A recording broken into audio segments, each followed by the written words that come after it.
Hello, good morning बच्चों। आज हम अर्थशास्त्र में सांख्यिकी पुस्तक के लेसन 4 आंकड़ों का प्रस्तुतिकरण आपको पढ़ाने जा रहे हैं। इस लेसन में आंकड़ों के प्रस्तुतिकरण का मतलब क्या होता है। आंकड़ों का प्रस्तुतिकरण संग्रहित एवं व्यवस्थित किए गए आंकड़ों को एक उचित प्रकार से प्रस्तुत करना आंकड़ों का प्रस्तुतिकरण कहलाता है। आंकड़ों का प्रस्तुतिकरण सामान्यतः 3 प्रकार से होता है। पहला है आंकड़ों का पाठ विषयक प्रस्तुतिकरण, दूसरा सारणीबद्ध प्रस्तुतिकरण, तीसरा आरेखीय प्रस्तुतिकरण।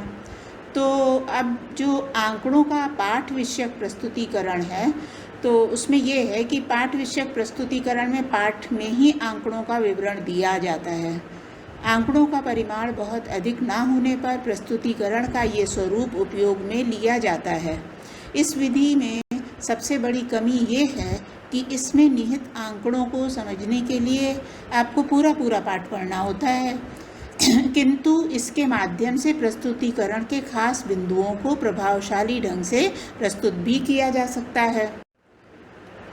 अब आता है सारणीबद्ध प्रस्तुतिकरण। आंकड़ों को सारणीबद्ध प्रस्तुतिकरण में आंकड़ों को पंक्तियों तथा स्तंभों के रूप में प्रस्तुत किया जाता है। आंकड़ों को सारणीयन का महत्वपूर्ण लाभ ये होता है कि आंकड़ों को सांख्यिकीय प्रयोग और उसके आधार पर निर्णय लेने के लिए व्यवस्थित करता है।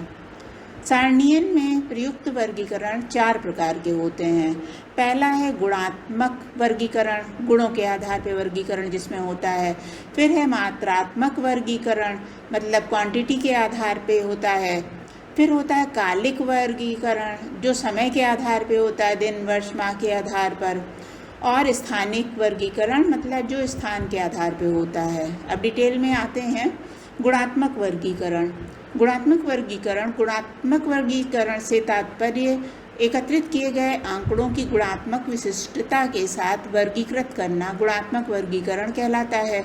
जैसे कि सामाजिक स्थिति, भौतिक स्थिति, राष्ट्रीयता ये विशिष्ट गुण है। लिंग एवं स्थान आदि भी गुण हैं। किन गुणों के आधार पर किया गया वर्गीकरण इन गुणों के आधार पर किया गया वर्गीकरण गुणात्मक वर्गीकरण कहलाता है। नेक्स्ट आता है मात्रात्मक वर्गीकरण। मात्रात्मक वर्गीकरण में आंकड़ों का वर्गीकरण उनकी मात्रा, उनकी संख्या के आधार पर किया जाता है। अर्थात मात्रात्मक वर्गीकरण में आंकड़ों के गुणों का मात्रात्मक रूप से चित्रण किया जाता है। मात्रात्मक वर्गीकरण कहलाता है।